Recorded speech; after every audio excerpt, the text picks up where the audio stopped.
Pastor Felipe Molina é da igreja em Petrópolis. Ele é um dos filhos ministeriais dessa casa. E já viu pela barba, né?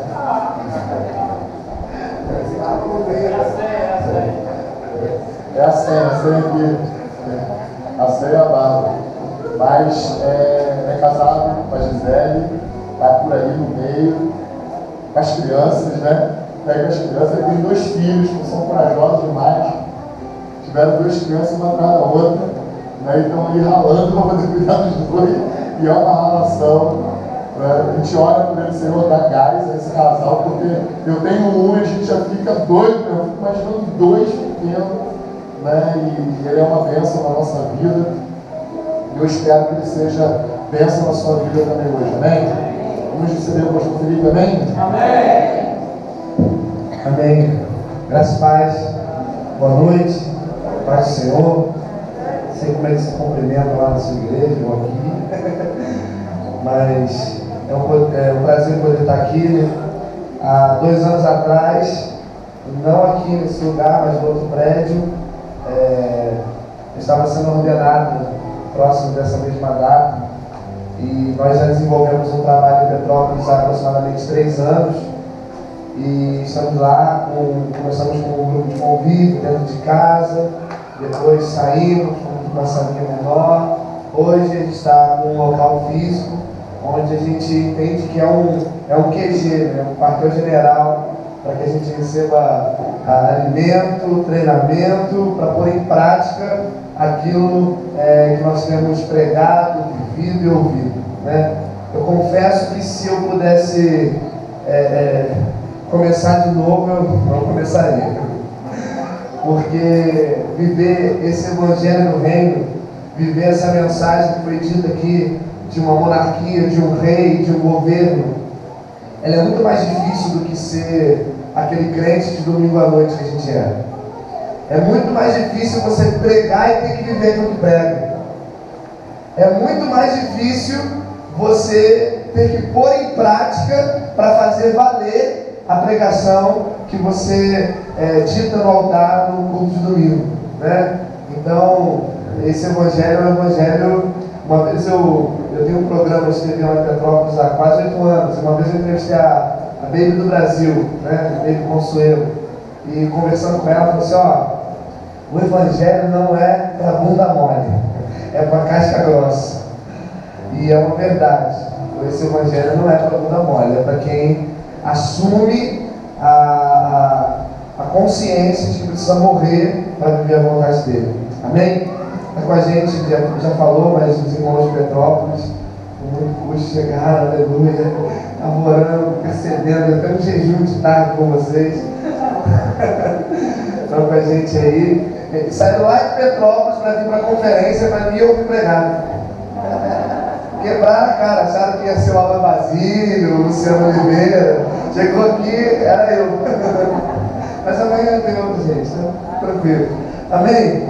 Vamos compartilhar a palavra? Abra sua Bíblia em 2 Samuel, no capítulo 11. 2 Samuel, capítulo 11.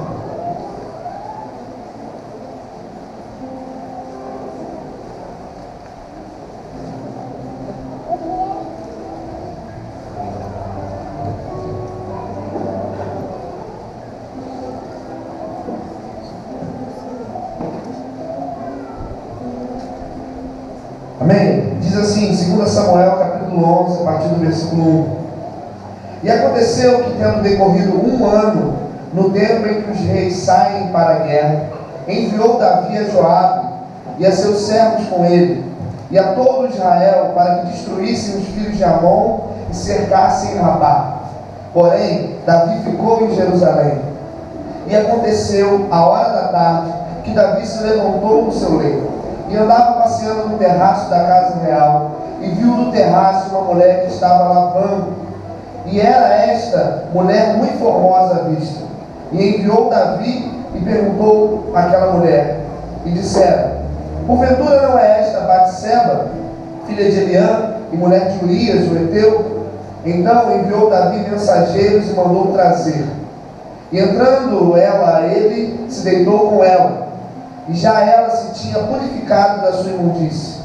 Então voltou para a sua casa, e a mulher concebeu, e enviou, e fez-o saber Davi, e disse: grávida estou. Bem, Senhor, eis a tua palavra. Eis a tua palavra, Senhor, nessa noite. Sabemos que por si só ela é viva, ela é eficaz. Ó Deus, dai a graça, Senhor, de discorrer sobre esse assunto, Deus, e que o coração dos meus irmãos seja como uma terra fértil, Pai.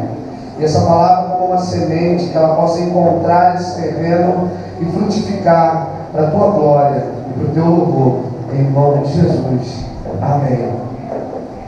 Essa é uma passagem muito conhecida, a gente já ouviu falar muito sobre isso, né? Davi vai e fica desejoso por Batseba, e ele não quer saber, ele simplesmente manda trazer aquela mulher, se deita com ela, mesmo tendo a informação de que ela era casada, de que ela era de um outro homem, mas ele se acha no direito de ter aquela mulher. Então ele manda vir, e ele não pensa, ele simplesmente vai satisfazer o desejo da sua carne. E é engraçado porque quando a gente fala de Davi, a gente sempre fala bem, né? Davi, o homem segundo o coração de Deus, a gente enche a boca para falar das coisas boas que Davi fez. Mas quando a gente fala, por exemplo, de Saul, a gente acrescenta essa mesma força, essa mesma empolgação para falar das coisas ruins que ele fez. Porque na verdade nós seres humanos somos assim, nós temos uma facilidade de nós defendermos aquilo que nos é conveniente. Você pode ver que em determinadas situações que você já passou, que um dia você vivenciou e que você defendeu, hoje você para e pensa que talvez, se você pudesse voltar atrás, você teria agido de forma diferente, você não teria colocado a mão no fogo por um amigo, determinado amigo, você não teria insistido em determinada situação, em determinada escolha. Porque nós somos assim, nós costumamos adaptar a nossa vontade. Nós sabemos, eu vou dizer aqui uma experiência, eu sou alguém que gosta muito de carro, né? Então quando eu cismo com um carro, cara, é um negócio doido, assim, foi um tratamento na minha vida para eu me libertar dessa vontade absoluta, né? Era chegar num lugar e, eu gostei daquele carro porque tem teto solar. O carro podia estar batendo motor, podia estar com os pneus careca, que eu olhei para algo que eu gostasse, eu conseguia arrumar atributos suficientes para convencer quem estava à minha volta que aquele carro é bom. E nós somos assim, nós temos essa habilidade de formatar as coisas para a nossa própria vontade. Haja visto a igreja de hoje em dia, haja visto o evangelho como tem discorrido pela nação. Muitos homens adaptando o evangelho à sua própria vontade, ao seu próprio gosto. E aqui não é diferente. Davi também foi um homem que cometeu coisas ruins, coisas más. E essa é uma delas, de principal destaque na vida de Davi, é esse feito. Mas é interessante porque se nós olharmos e lermos a Bíblia simplesmente como um livro, nós vamos conhecer apenas uma história.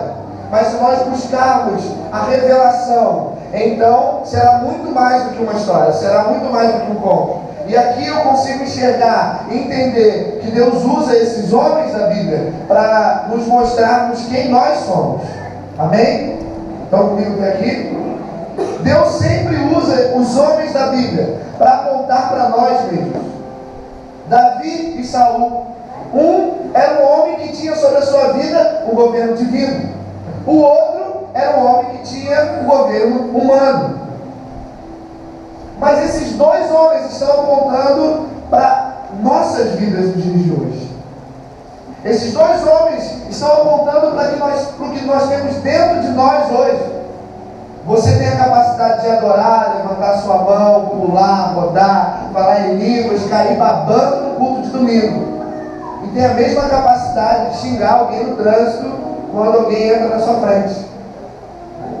Você tem um lado que é ruim, um lado que às vezes é obscuro, e é exatamente esse lado que nós lutamos contra todos os dias. É o pecado, a nossa vontade, aquilo que nos convém.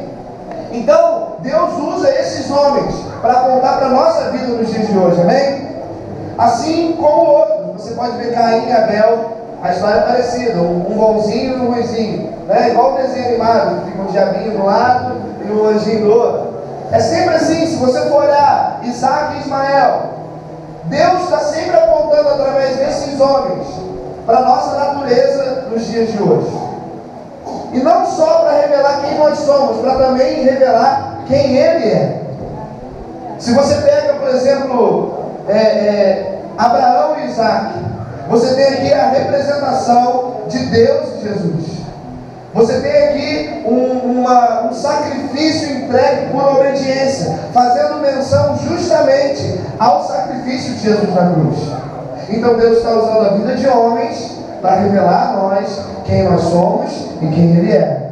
Amém? E uma coisa que eu tenho aprendido é que, para que a gente entenda o fim das coisas, nós precisamos entender o começo delas, né? Se você quer entender o porquê de alguém que está sofrendo, que está passando uma necessidade, uma dificuldade, busque entender um pouco da história dessa pessoa. Nós, lá na nossa igreja, ela é bem assim, como é que eu vou dizer? Quem já foi lá ou quem já viu foto vai entender, é bem rústica. Se assim eu poderia dizer. A gente até começou bem mais ousado, a gente era tudo preto, assim, imagina essa igreja toda preta. Parede, teto, tudo preto. Aí o nosso púlpito era um barril, mas não é porque era moda, é porque a gente não tinha dinheiro para comprar um púlpito e o irmão deu um barril para gente. E era de pallet também. Mas também não era porque era moda, porque a gente ganhou os pallets. Mas ao passar do tempo eu fui entendendo o plano de Deus para determinadas características. Uma das coisas que sempre me chamou a atenção foi justamente a aparência da igreja. Eu ficava assim, meu Deus do céu, o que eu faço? Eu pinto de branco, boto um piso bonito, um pouco de acrílico. Eu não conseguia entender porque algumas pessoas não vinham. A gente estava, às vezes, em reuniões com 10, 15 pessoas. Aí você anunciava uma conferência, vinha 60, 70 pessoas. No outro culto, 12, 9 pessoas. Chegava dia que a gente estava lá assim, tinha 4 irmãos e 5 moradores de rua. E aí a gente começou a entender que aquele lugar começava a ser um lugar onde eles se sentiam à vontade, alguns moradores de rua. E a gente, no primeiro momento, eu sempre falei, é muito difícil você olhar para a nação, olhar para os homens de Deus, né? E você achar sua própria identidade, porque tem muita coisa acontecendo no cenário do Evangelho. Você olha para um lugar, você olha, por exemplo, vamos citar aqui Pérolas da Casa, Alain Basílio, lá em Macaé, trabalha com garotas de programa, com moradores de rua. Aí você olha o Roberto indo para as ruas, fazendo piquenique, barará. Aí você fica olhando aquelas coisas, isso tudo você acha bacana, e no primeiro momento você começa a querer fazer tudo isso. Só que a gente começou a entender que a nossa cidade não tinha demanda suficiente para que a gente fosse para as ruas. A gente fez 3 blitz do amor lá, a gente fez alguns movimentos na madrugada, e chegou um tempo, e eu contei isso lá na igreja esses dias, que eu estava com uma bolsa assim de casar, e eu falei assim, vou sair na madrugada para distribuir para o morador de rua. Aí eu fui num determinado ponto, que eu sei que tem bastante gente. Quando eu cheguei tinha uma igreja olhando para os caras assim. Aí eu falei assim, tá, eu vou para outro lugar então, porque aqui já está sendo parado. Eu cheguei no outro lugar, tinha uma outra igreja orando para os caras. Eu falei, pronto, já está feito. E a gente começou a entender que, na verdade, o nosso chamado não era para que a gente simplesmente fosse atrás deles. Mas a gente começou a gerar um ambiente onde eles se sentiam à vontade de estar. É até engraçado que às vezes vai visitante lá na igreja, bonitinho, de camisa social, no culto de domingo. Aí chega lá um cara todo mulambado, cheio de mala, barba, fedendo, senta, dorme o culto inteiro, ronca, barba. Mas é interessante que essas pessoas acharam um lugar, acharam um ambiente onde elas se sentiam à vontade. Eles não têm compromisso com nada, mas eles sabem exatamente a hora e o local do culto. Eles chegam bêbados, sóbrios assim, aquele 1%, sabe? Quando chegam. Mas chegam na hora. Porque acharam um lugar onde eles se sentiam à vontade. Então a gente começou a entender ali que a gente precisava se aprofundar, e Deus estava dando uma oportunidade de se relacionar com essas pessoas, conhecer um pouco da história, quem ele era, da onde veio. E a gente começa a se assustar, né? Porque um era empresário, tinha não sei quantas empresas, o outro era dono de oficina, o outro era dono de restaurante, o outro pai tinha Porsche, que não sei o quê. Quando você começa a entender todo o processo, todo o princípio, tudo que fez aquela pessoa chegar até ali, então você consegue, de uma forma mais fácil, levar o Evangelho de Cristo para aquela pessoa. Você consegue entender e compreender as mágoas, os sofrimentos e a forma que ela age, que ela atua. Então, para nós entendermos o fim das coisas, nós precisamos primeiro aprender sobre o princípio delas. E quando a gente olha para a Bíblia, para Adão e Eva, existe aqui uma revelação de Cristo e a igreja. Sabe por quê? Cristo já estava apontado desde o Éden. O sacrifício dele já estava apontado desde o Éden. Desde o princípio das coisas, Cristo já estava apontado como um noivo que salvaria a sua noiva. Se você olha para Adão e para Eva, você vê que Deus coloca eles no Éden e dá apenas uma ordem: da árvore do conhecimento do bem e do mal não comereis. Eles têm apenas uma ordem. E aí Eva vai lá, troca uma ideia com a serpente, come aquele fruto. Adão chega depois, olha para aquela cena. Vou me mostrar aqui, tá? Mítica uma maçã, a ilustração, já que todo mundo ilustra a maçã. Ele chega, tá Eva com a maçã assim, com um montidão assim, daqueles suculentos. Ele olha para ela, e ali ele tem uma oportunidade de comer daquele fruto ou de não comer. Ele não era obrigado a comer daquele fruto. Concorda comigo? Ele chegou ali, ele olhou para aquela cena, aí ele pensou assim: feio de besteira. Ele poderia ter virado as costas: mulher, tu vai morrer, tchau, e metido o pé, poderia ter ido embora. Mas não, ele foi lá e comeu. Aí você pode pensar assim: cara burro, ele viu que ela comeu, tinha uma condenação para quem comesse, que era a morte, e ele vai lá e come também. Mas se nós olharmos mais a fundo, se nós buscarmos a revelação, nós vamos entender que Adão aqui está representando, assim como esses homens que eu disse acima, um homem simplesmente uma natureza humana, um Adão humano, mas também existia ali um Adão profético.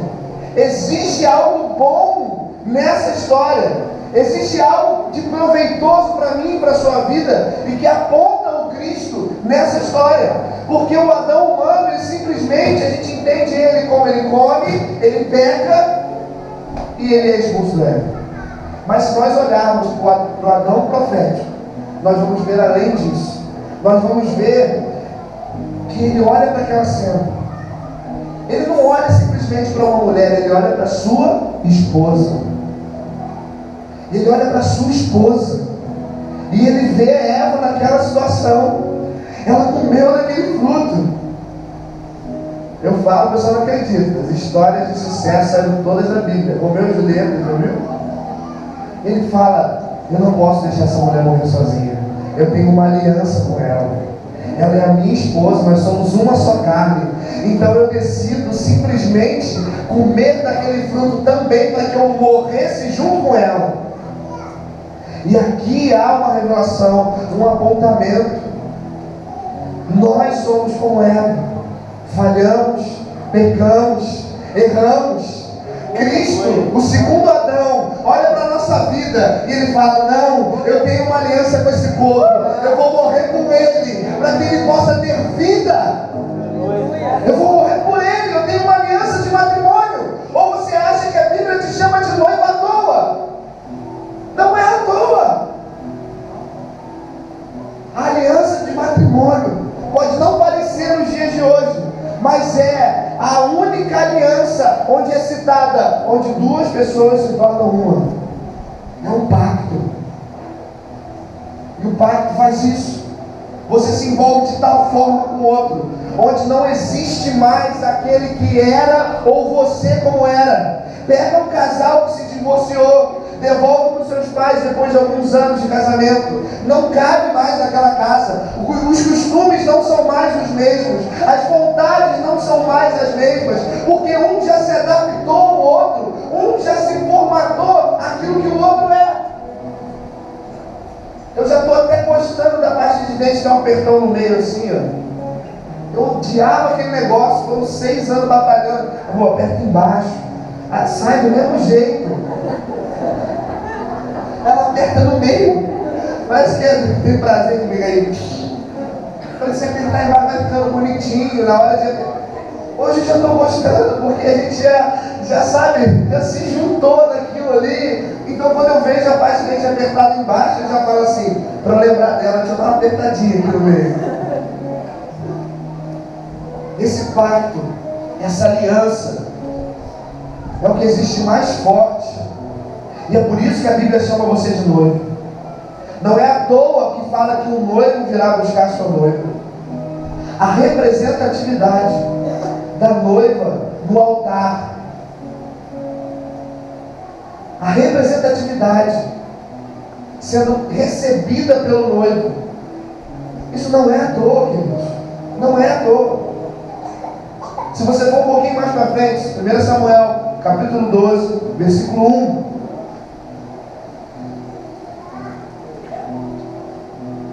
Vai começar a explicar que Davi, ele aponta para uma pessoa, para um homem, não certinho, santinho, que não peca, mas aponta para um homem que se arrepende quando peca, que se rende quando peca. E aqui vai começar a falar sobre isso. E o Senhor enviou Natã a Davi. E entrando ele a Davi, disse: havia numa cidade 2 homens, um rico e o outro pobre. O rico tinha muitíssimas ovelhas e vacas, mas o pobre não tinha coisa alguma, senão uma pequena cordeira que comprara e criara. E ele havia crescido, e ela havia crescido com ele e com seus filhos igualmente. Do seu bocado comia, e do seu copo bebia, e dormia em seu regaço. Você vê o primeiro animalzinho de estimação, está aqui, uma cordeirinha de estimação. E tinha como filha, e vindo um viajante, e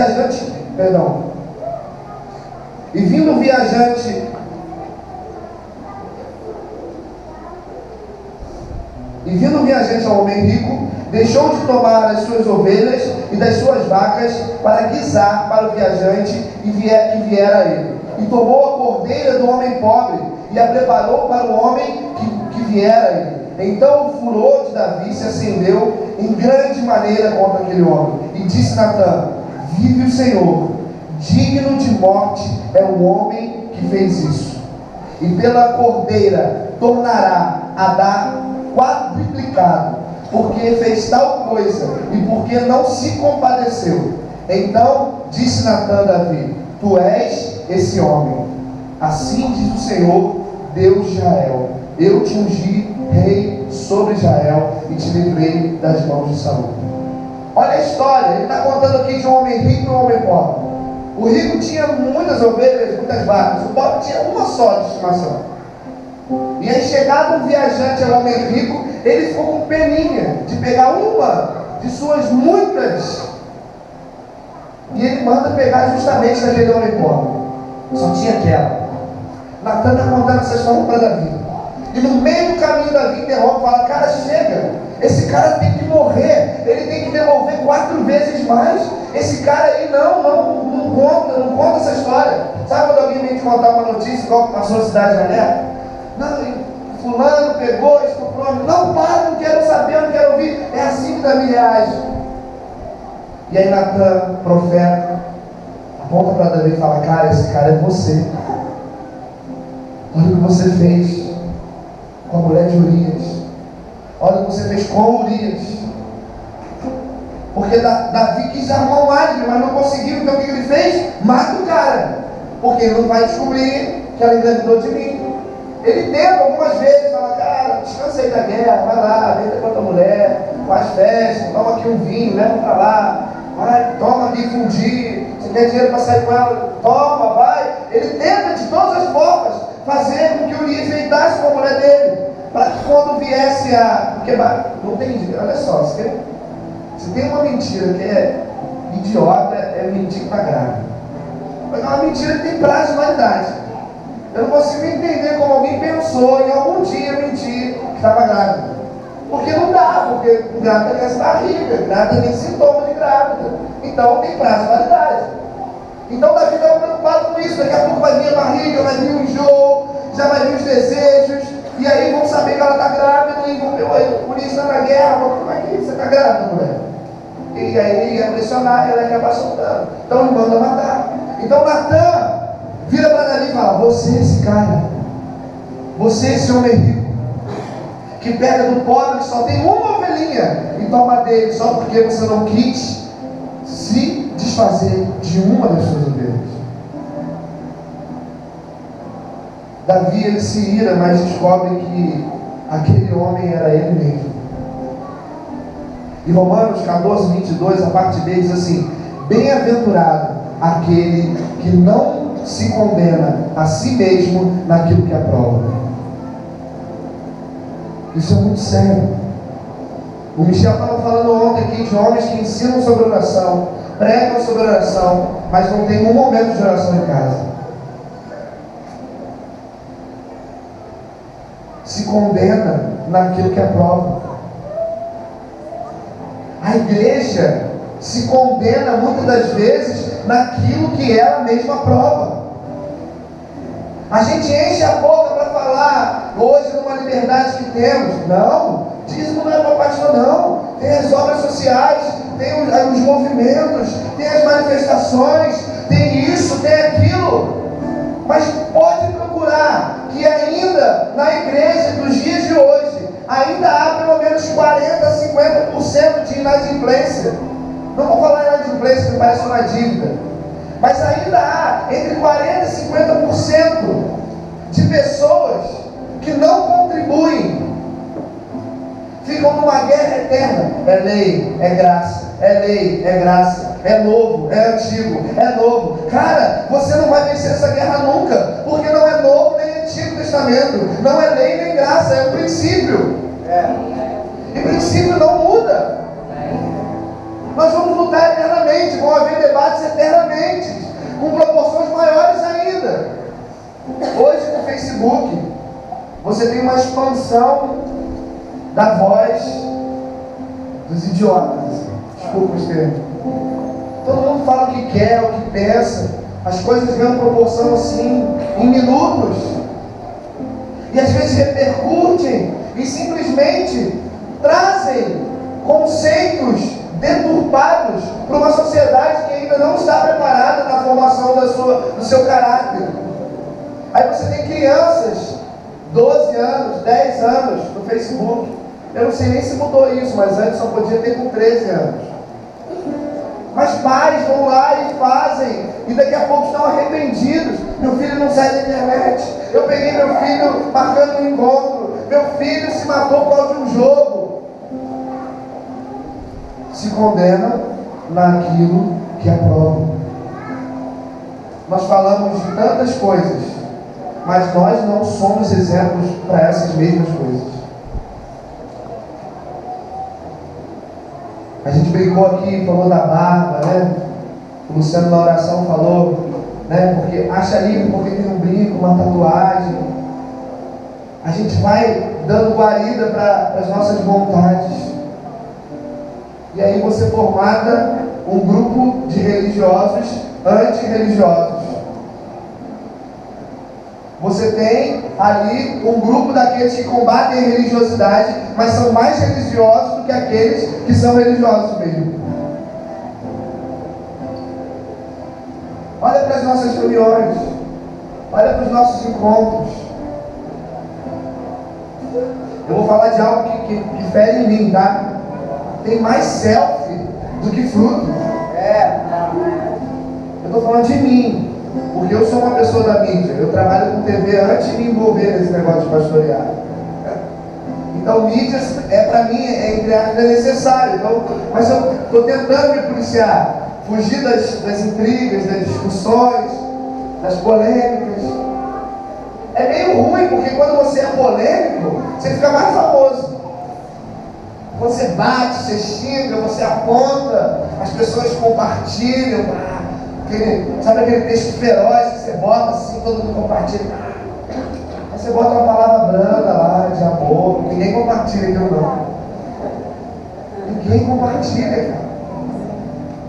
Pode ver, olha para as redes sociais. Homens de referência que hoje precisam ser abastecidos de intriga para continuarem como referência. Mas está chegando o tempo que isso vai acabar. Está chegando o tempo que uma igreja de verdade, que adormeceu, vai acordar e se portar como uma igreja de verdade. Vai reconhecer os seus erros, assim como Davi, e vai se render e vai chorar. Versículo 13 diz assim, do capítulo 12: Então Davi disse a Natã: pequei contra o Senhor. Davi reconhece: pequei contra o Senhor. E disse Natã a Davi: também o Senhor perdoou o teu pecado, não morrerás. Todavia, porquanto com este feito deste lugar sobremaneira a que os inimigos do Senhor blasfemem, também o filho que te nasceu certamente morrerá. Então Natã foi para sua casa, e o Senhor feriu a criança que a mulher de Urias dera a Davi. E a criança adoeceu gravemente, e buscou a Davi a Deus pela criança. E jejuou Davi, e entrou, e passou a noite prostrado sobre a terra. Então os anciãos da sua casa se levantaram e foram a ele, para o levantar da terra. Porém ele não quis, e não comeu pão com eles. E sucedeu que ao 7º dia morreu a criança. E temiam os servos que Davi, dizer-lhe a Davi que a criança era morta, porque diziam: eis que sendo a criança ainda viva, lhe falávamos, porém não nos dá ouvido. Agora, como diremos que a criança é morta? Por mais mal lhe faria. Viu, porém, Davi seus servos falando baixo, entendeu Davi que a criança era morta. Pelo que disse Davi a seus servos: é morta a criança? E eles disseram: é morta. Então Davi se levantou da terra, se lavou, se ungiu, mudou as vestes, entrou na casa do Senhor e adorou. Então veio à sua casa e pediu-lhe pão. E lhe puseram pão e comeu. E disseram-lhe seus servos: que é isto que fizeste? Pela criança viva jejuaste? Vivendo ainda a criança, jejuei e chorei, porque dizia: quem sabe que o Senhor se compadecerá de mim e viva a criança?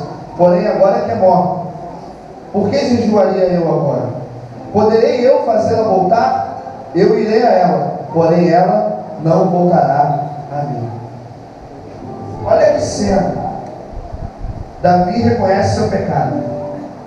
Natã, o profeta, aponta o dedo na cara dele, e ele assume: eu pequei. E ali há sobre Davi duas sentenças. E o que Davi faz, sabendo que a criança iria morrer, é se dobrar, se prostrar e chorar. A palavra diz que os seus servos, os anciãos, vieram tentar animar ele. Falaram: cara, levanta daí, ela está doente, vai morrer, é uma criança, é normal. Levanta, vamos comer pão, você está aí sem comer, sem beber nada, você está só chorando, orando. Ele: levanta, cara, vamos lá. Mas Davi se recusou a se levantar. Ao 7º dia, quando ele ouviu os burburinhos, porque os servos estavam preocupados, ele: cara, a gente falava, Davi não escutava a gente com a criança viva. Se a gente falar que morreu aí, que ele não vai dar ideia mesmo. Mas Davi ouviu isso, então ele se levantou, confirmou: a criança é morta? Sim, ela morreu. Ele se levanta, a palavra diz que ele troca as suas vestes, ele vai à casa do Senhor, adora, e depois entra em casa e come pão. Davi aqui sai da esfera de pilantra, que há pouco tempo atrás tinha se deitado com a mulher de um homem, feito aquele homem morrer, para um homem de Deus, que ora, que jejua e que sai do plano daquilo que ele gostaria que fosse, e se rende totalmente à vontade daquilo que Deus poderia fazer. Porque ele diz: olha, ela ainda viva, eu poderia orar, jejuar, Deus se compadecer de mim, então Ele poderia fazer a criança viver. Ele agora se coloca debaixo de um ambiente onde é a vontade de Deus que importa e não mais a dele.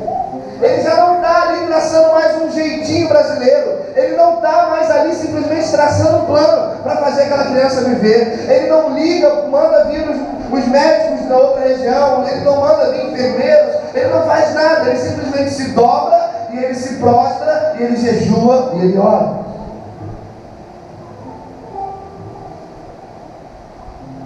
Sabe por que Davi fez isso?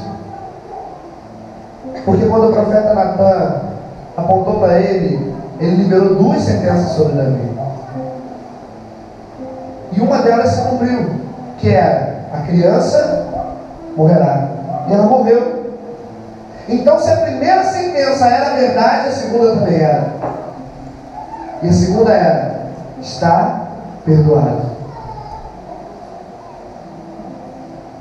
Davi entendeu ali que se uma sentença tinha se cumprido e era verdade, logo a outra também se cumpriria e também era verdade. E se a criança tinha morrido por essa sentença, logo a primeira sentença, que era está perdoado, também se cumpriria. E é por isso que ele se levanta, ele troca as suas vestes, ele adora o Senhor e ele vai comer pão. Ele se levanta naquele momento como homem perdoado.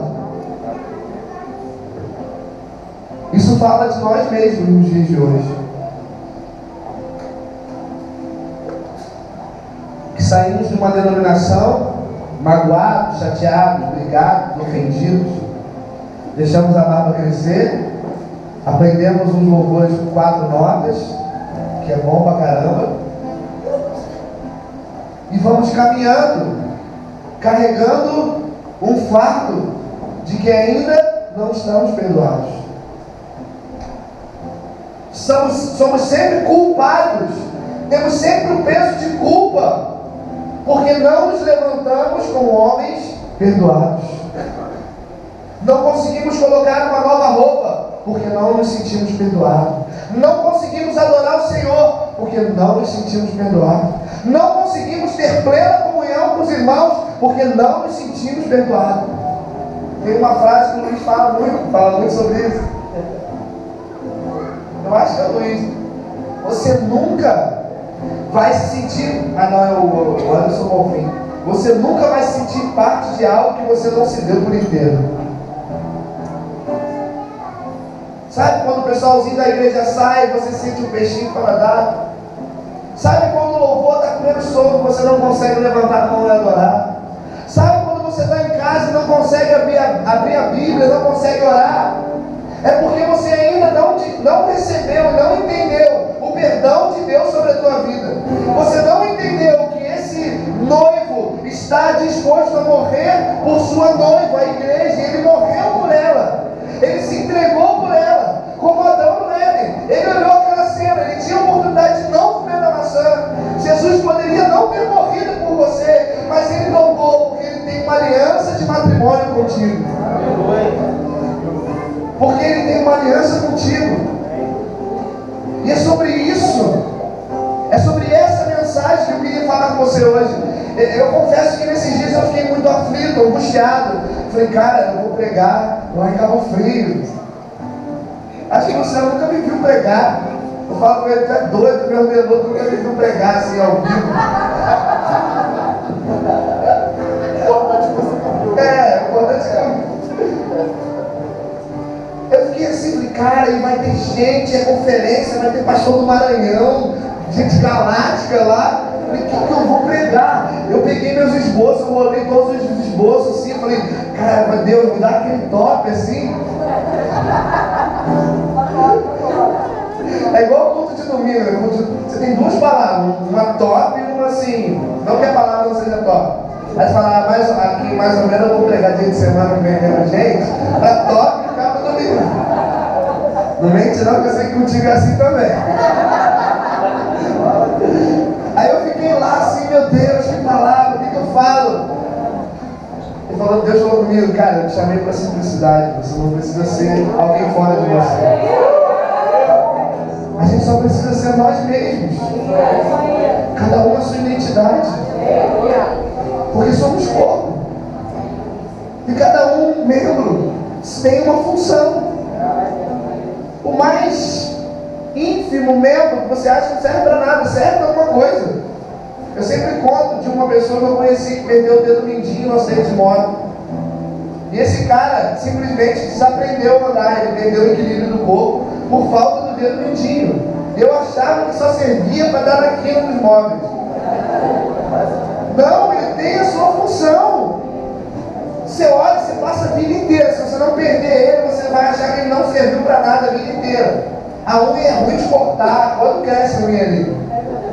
É o primeiro que bate na quina, mas ele tem a sua função. Sem ele, eu vi uma pessoa que perdeu o equilíbrio e precisou fazer fisioterapia por quase um ano para reaprender a andar. E às vezes a gente fica formatado numa caixinha que a própria igreja nos coloca. Você entra na igreja hoje, vamos dar um panorama aqui rápido. Você entra na igreja hoje, você quer trabalhar. Você olha para a igreja assim, o que você pensa? Vou ter que escolher louvor, dança, teatro ou pregação. Eu tenho que aprender algumas dessas coisas. Por isso que tem gente que se frustra, porque não aprendeu ainda a trabalhar na sua identidade. Pela primeira vez, ela está em todos os meus esboços, mas ela nunca teve presente numa pregação que eu falasse dela. Eu vou falar da Ju. Faz assim, Ju. Aquela mulher ali adora lavar a louça. É a gente fazer um almoço na igreja, quando a pessoa acaba de comer, dá ajuda na louça. Quem ajuda? Ju, não, você não. E rapidinho ela acaba com a louça. Ela gosta, ela faz porque ela gosta. A gente já falou, Ju, não precisa. Deixa as outras irmãs ajudar, elas estão muito folgadas. Elas só querem. Não. Deixa que eu gosto de lavar a louça. Quem sou eu para não entender que isso é uma habilidade que Deus deu para ela servir o reino? Glória a Deus. Você não precisa só dançar, cantar ou pregar para ser útil na igreja, querido. Sei lá, cara, traz a tua tela, vem pintar um quadro. Traz o notebook, eu trabalho com arte lá, com criação. Abre o CorelDRAW, vai criar alguma coisa lá no louvor, que seja para a glória dele. Traz lá a agulha de crochê na hora. Irmão, não sei, mas seja você mesmo.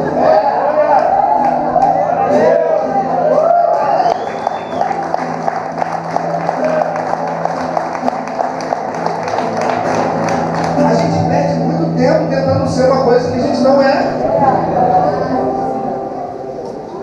E é por isso que a gente às vezes fica paralisado, porque todo mundo quer ser perna, todo mundo quer ser braço, todo mundo quer ser o que é importante.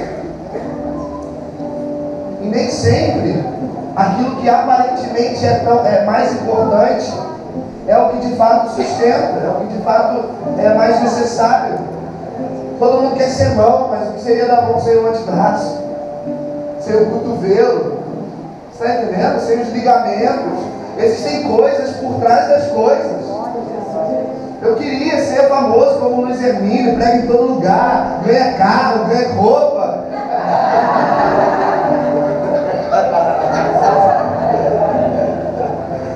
Mas é só você conhecer esses homens de destaque que você vai aprender que eles só são destaque, porque por trás deles existe uma família, existe uma igreja que ora por eles, existem pessoas que sustentam o ministério deles. Quando você entende isso, você começa a se encantar pela Iraci, pelos filhos, pela Marisa, pelo Theo. Aí você fala, pô, eu quero ser igual o Theo, cara. Porque a beleza não está simplesmente naquilo que é aparente. Às vezes a beleza está naquilo que está por trás, por estar em oculto, está escondido. O pessoal lá da igreja aqui, eu acho que o mais velho hoje aqui é o Felipe e a Júlia. Desses 3 anos, nunca viram a Gisele pregar lá no culto da igreja. Deu assim um anúncio para brigar, ela vai lá no culto. Eu nunca viram ela pregar. Mas mal sabe eles que 90% dos meus esboços são coisas que ela fala, eu vou adotando. Até comentário meu no Facebook, é porque ela comenta, não tem coragem de postar, eu vou lá e posto. Ela viu um negócio, se fosse eu, não falava isso e isso. Aí ela sai de perto, eu vou lá e posto. Ela, você postou um negócio que eu te falei? É o que está por trás. É o que sustenta. Então, Davi se levanta, e volta para a mensagem. Davi se levanta como um homem perdoado. Ele simplesmente enterra aquilo que já estava morto. Porque ele fala, agora eu não tenho mais o que fazer. Um dia eu vou até ela, mas ela não vai poder voltar até mim. Então ele pega aquilo que já estava morto, aquilo que não tinha mais o que ser feito, e ele abandona, ele enterra, e ele segue adiante. Poderia parafrasear aqui o apóstolo Paulo: prossigo, deixando para trás as coisas que se passaram, prossigo para o alvo. Eu não sei se existe alguma coisa que te prende. Eu não sei, alguma culpa, algum medo, algum fracasso, algum sucesso. Nem sempre o que prende a gente é um fracasso, às vezes é um sucesso. Mas, querido, se isso já morreu, se isso já foi, você precisa aprender a enterrar, se levantar, vestir uma nova veste, adorar o Senhor e ter comunhão com o corpo comendo pão. Abra em João capítulo 14, versículo 12.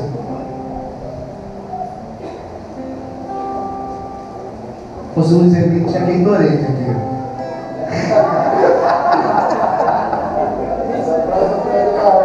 É brincadeira. É brincadeira, não, é verdade. Não é pra trazer não. Eu ia ter mesmo aqui também. Putz, eu não vou poder postar essa mensagem.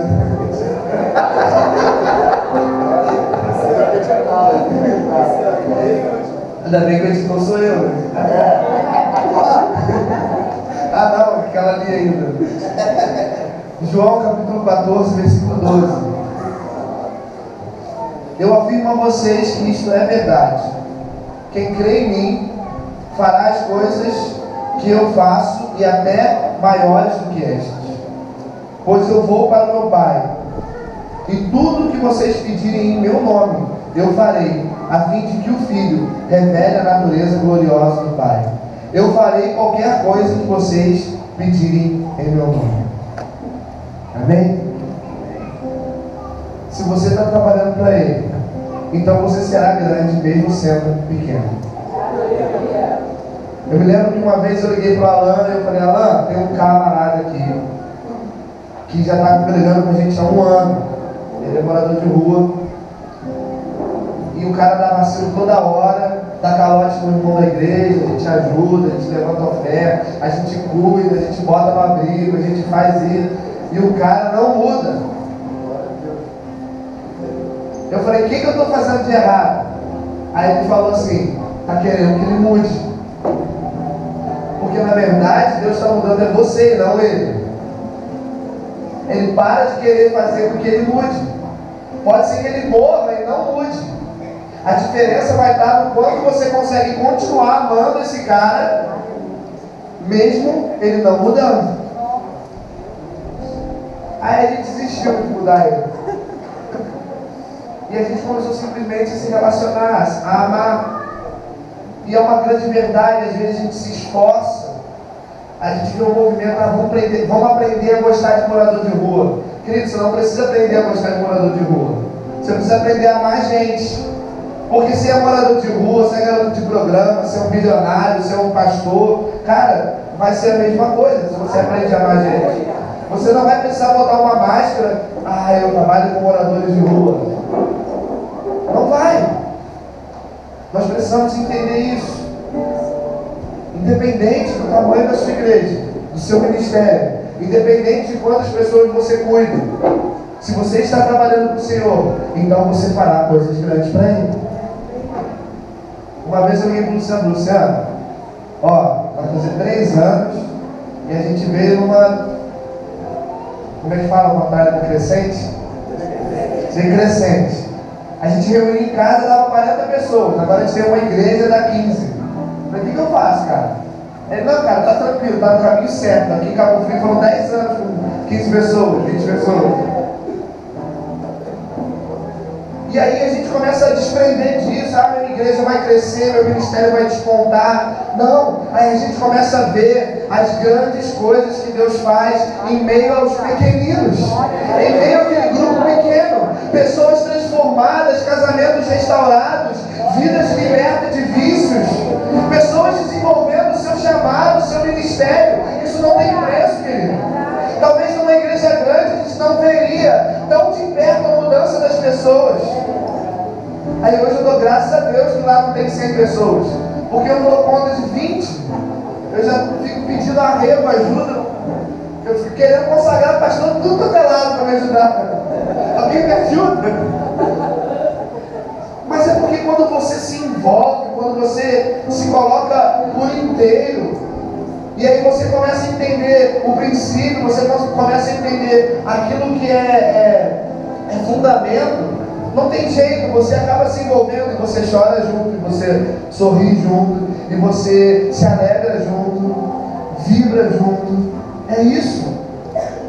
Nós como igreja precisamos aprender isso, a enterrar aquilo que já morreu.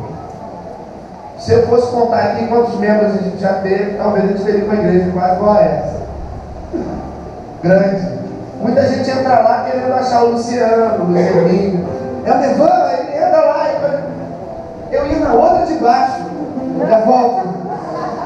Eu estou falando sério, que a gente entra lá, aqui com o Nevan, falei, aí ele desce as casas e vai embora. Eles esperam te fechar o olho para orar e vai embora.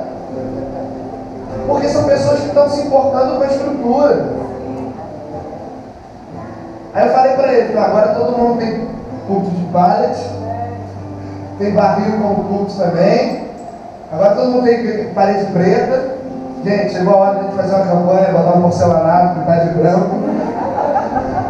Ganhamos um culto normal lá, falei, agora é a hora. Por quê? Não foi por moda, foi porque aquilo revelava quem a gente era. Então não se prenda a um estilo, não se prenda a uma formatação, não se prenda a um movimento, seja você mesmo. Vou terminar, 2 Timóteo, capítulo 4, versículo 1.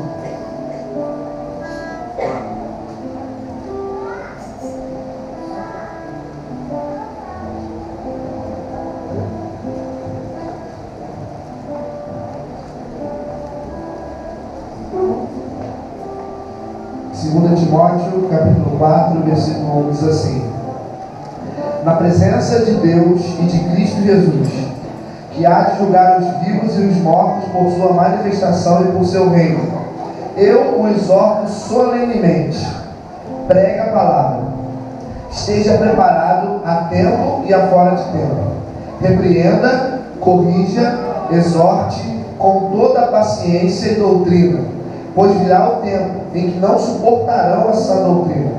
Ao contrário, sentindo coceira nos ouvidos, juntarão mestres para si mesmos, segundo os seus próprios desejos, e se recusarão a dar ouvidos à verdade, voltando-se para os mitos. Está aí para quem vai votar no Bolsonaro em 2018. Brincadeira. Você, porém, seja moderado em tudo, suporte os sofrimentos, faça a obra de um evangelista, cumpra plenamente o seu ministério. Cara, isso aqui fala muito da igreja dos dias de hoje. Não suportam a sã doutrina, sentem coceira nos ouvidos, e que fazem, buscam mestres para si mesmos, buscam pessoas que, como eu falei no começo da mensagem, fazem uma adaptação daquilo que é bom e vão atrás desse movimento. Vão atrás de festa, vão atrás de luz, vão atrás de som, vão atrás de instrumentos, vão atrás de fama, vão atrás... autógrafo não tem mais, vão atrás de selfies. Eles vão atrás daquilo que é agradável. E sabe por que dá certo? Porque eles encontram essas pessoas dentro da própria igreja. Basta o irmão falar assim, pô, cara, não precisa aquela barba branca do Luciano, não. Rapidinho apareceu, e eu também não, bora abrir uma igreja só de quem tem barba preta. Bora abrir uma igreja só para quem tem barba. O pessoal pergunta lá, vai ser parte da igreja, vocês têm que ter barba? Não, cara, é que o pessoal descobre que o cara fica mais bonito quando tem barba. Vamos elogio. Mas assim, é natural, entendeu? Rápido, eles encontram dentro da própria igreja opositores da própria igreja. Foi o que eu li aqui em Romanos 14, 22. Bem-aventurado aquele que não se condena a si mesmo naquilo que aprova. Fazem parte daquele corpo, mas falam mal daquele corpo. Falam da ação do Espírito Santo, mas não se colocam debaixo da ação do Espírito Santo. Falam do reino, mas não vivem esse reino. Viraram coach. São bons em dar palestras. Querido, eu vou te falar uma parada. Pregar o Luciano postou isso ontem, né? Da tarefa de pastor é a coisa mais fácil. Não precisa nem ser pastor. Pregar é muito fácil. Sabe por quê? A Bíblia é fantástica. Você abre e fala, vai ter gente que dando chuva. Mole! A Bíblia é incrível. Você leu a Bíblia, tem um irmão se convertendo. Você aprende na escola, ter uma boa dicção, numa aula de teatro. Se você for desenrolado nisso, então, mano, é mole. Mas o Evangelho não está pautado naquilo que a gente prega, mas sim naquilo que a gente vive.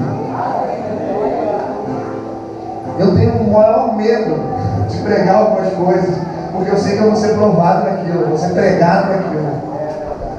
Esses dias mesmo a gente pregou sobre alguma coisa, sobre amor, sobre se importar com o próximo. Cara, eu saí da igreja, fui no mercado comprar um negócio para o almoço. Tinha uma senhorinha assim no caixa, olhando para mim igual aquele gatinho do Shrek, sabe? Uma sacolinha de frango. Eu falei, posso pagar para a senhora? Ela, pode. Aí eu peguei, paguei para ela, e ela estava com um monte de moedinha na mão. Ela falou assim, muito obrigado. Pegou a moedinha e deu na mão da mulher do caixa e falou, isso aqui é para você, de gorjeta. Aí a mulher também não quis, né? Não, pelo amor de Deus, leva de volta. Não, para você, ele já pagou meu frango. Então vai lá dentro, compra um refrigerante, um suco, faz alguma coisa. Aí nós saímos no mercado, o camarada tinha ido uma vez lá na igreja, o André. Uma vez, ele viu lá do outro lado da rua, pastor, me arruma R$2 para me almoçar. Tinha acabado de pregar a respeito de um assunto. Ou seja, se eu negasse para ele que estava comigo, aquela pregação não ia ter servido de nada. Ele estava ali. Eu confesso que eu pensei foi nele, não foi em Jesus, cara. Agora, se eu não fizer, eu vou desbancar o sermão.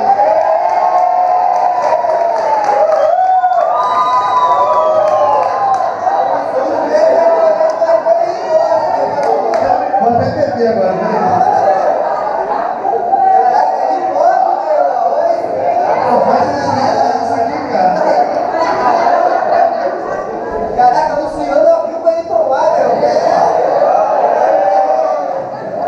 Vou até guardar para não gastar. Caramba. Pô, já ganhei meu dia. Amém? Já foi a palavra? Preparei isso tudo para chegar no Gatorade. Deu certo.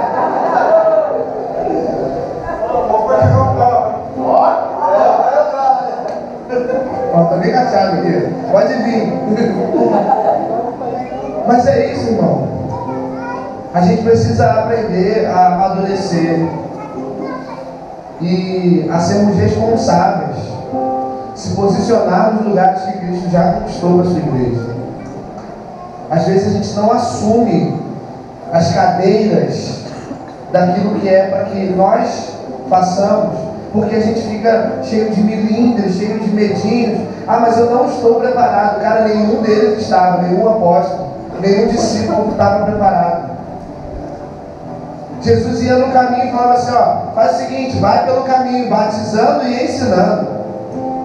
E o que ele estava falando? Olha só, a gente formatou o contrário, faz uma escola de batismo de 6 meses, mas depois batizar o cara. Jesus fala, vai, batiza, depois ensina.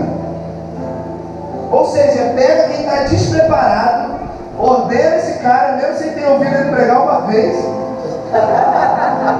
Mas, cara, a loucura dele me fez ser mais louco ainda de sustentar essa loucura.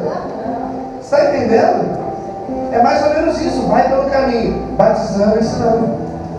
Eu sou muito criticado às vezes lá na minha cidade, porque a gente dá Santa Ceia lá para os moradores de rua. Eu me lembro uma vez que eu estava cortando o cabelo no salão, uma irmã veio e falou assim: mas aqui, eles vão lá, mas eles participam de tudo. Eu participam dos almoços, dos retiros, e da Santa Ceia também. Eu falei: participa?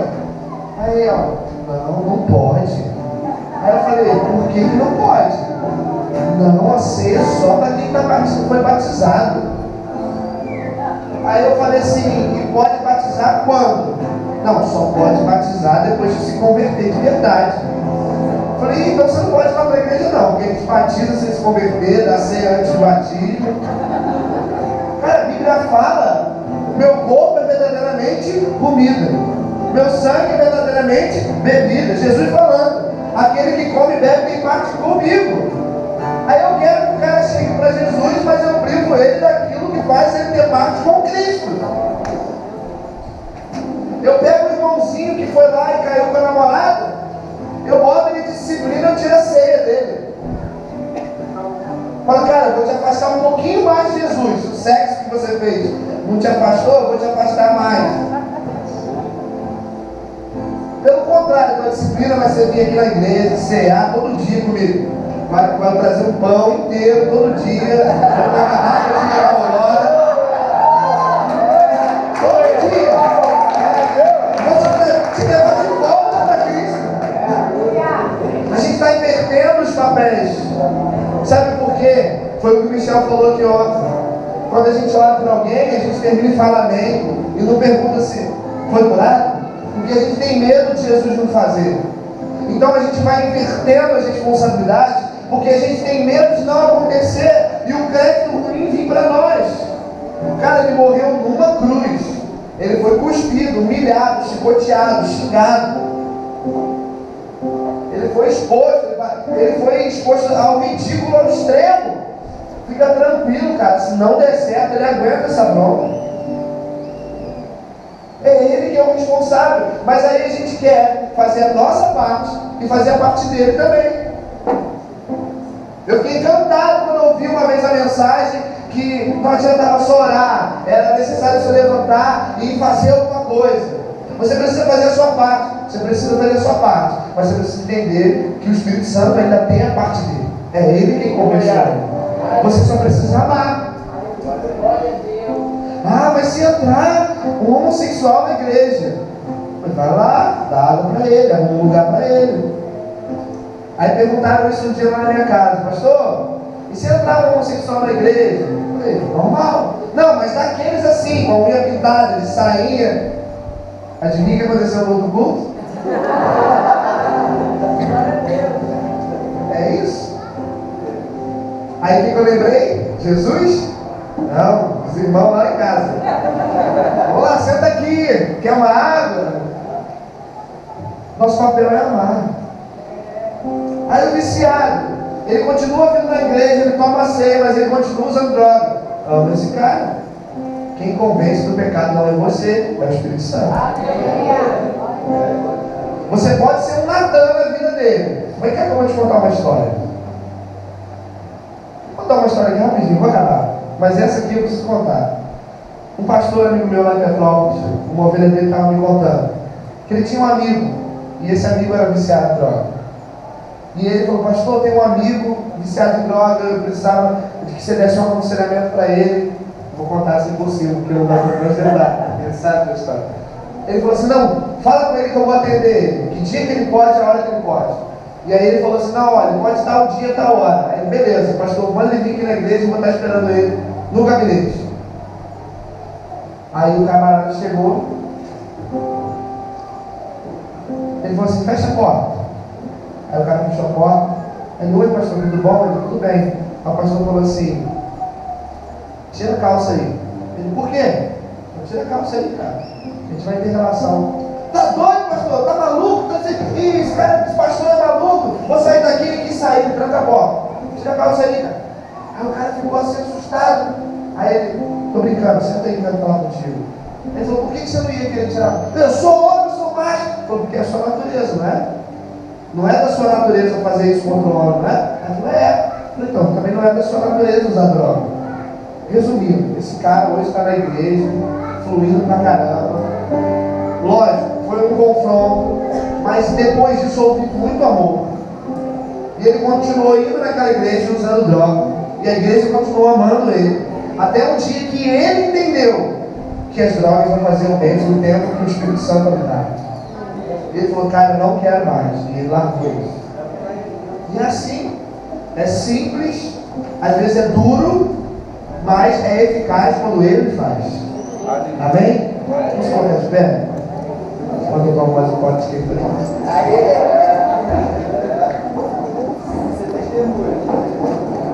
Vou ler mais um resto da Bíblia. Testemunho.